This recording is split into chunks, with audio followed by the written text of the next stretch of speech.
Hi, I'm Kelsey Park-Smith, and I'm Coordinator of Programs for Student Athlete Development and Enhancement at Smith College. So I am an only child of two college professor parents who initially met at UMass Amherst during their PhD and moved just outside of Baltimore City to Catonsville, Maryland. Part of the reason they moved there was because my mom got a job at University of Maryland College Park, and the other reason is that the public school system was meant to be pretty good.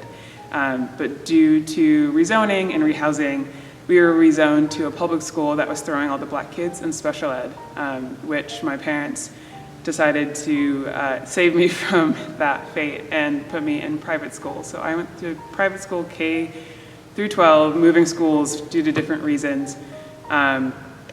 But being in a situation that was putting all the black kids in special ed versus being in a situation that meant I was surrounded by mostly people who didn't look like me was a decision that my parents made, and kind of how they raised me as I grew up. I started competing pretty early. I started competing at 5, and naturally was doing it for the fun of it, and luckily for me, I ended up being pretty decent at it.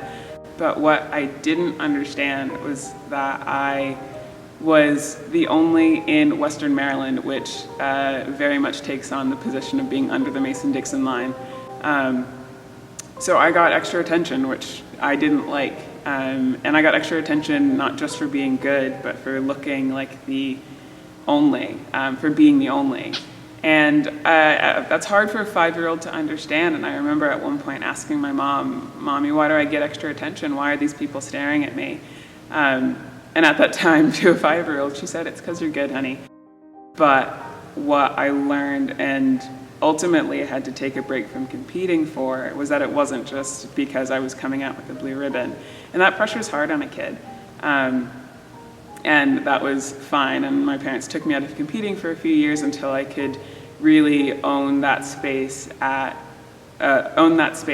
being the only. And it ended up a situation that could have ended up being too stressful, ended up being encouragement, and ended up being what made me want to get out and compete. I wanted to prove people wrong. I was that black kid on the wrong looking horse. I had a black and white horse who was my first competition horse, and I love Louis to pieces, but he's not the brown racehorse that everyone else comes in on. And so I was the black kid on the brown and white horse that beat people with much more expensive horses and who had many more years on me than I did. But that ended up kind of fueling my fire.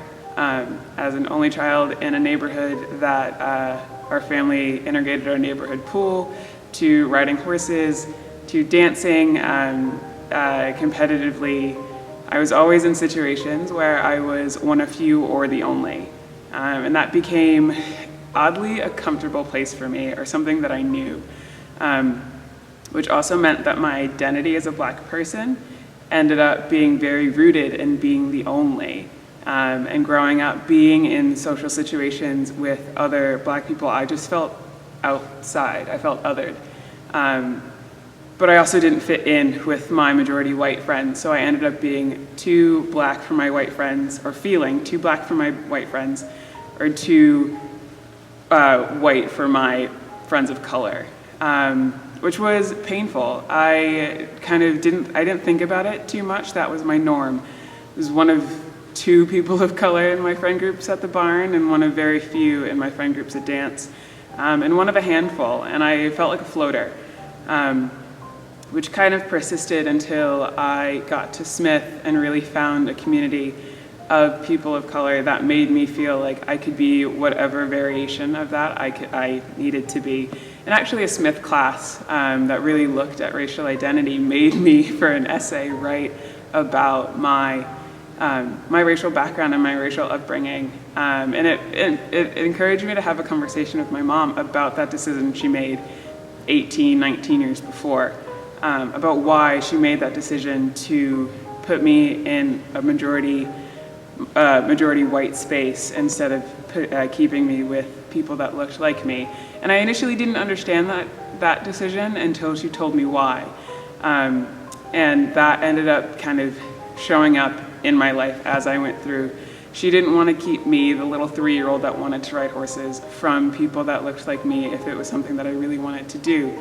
But as a professor and a scholar in race and gender, that was really something that I got at home. I learned the importance of strong Black women from my mom, from my family.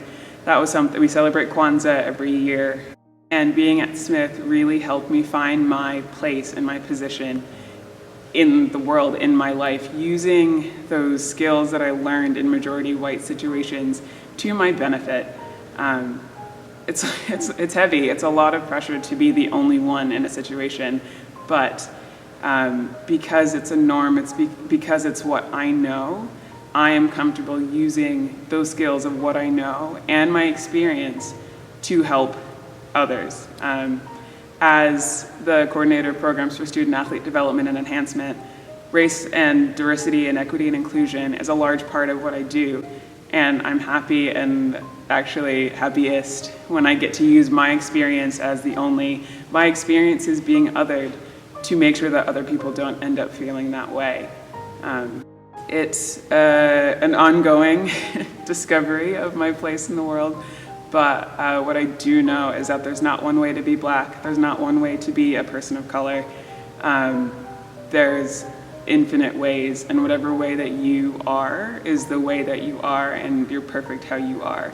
That's something that I kind of had to be taught and kind of had to learn, and it was a painful learning process, but if I can save somebody else going through that painful learning process, then I will happily do so and try to happily do so every day.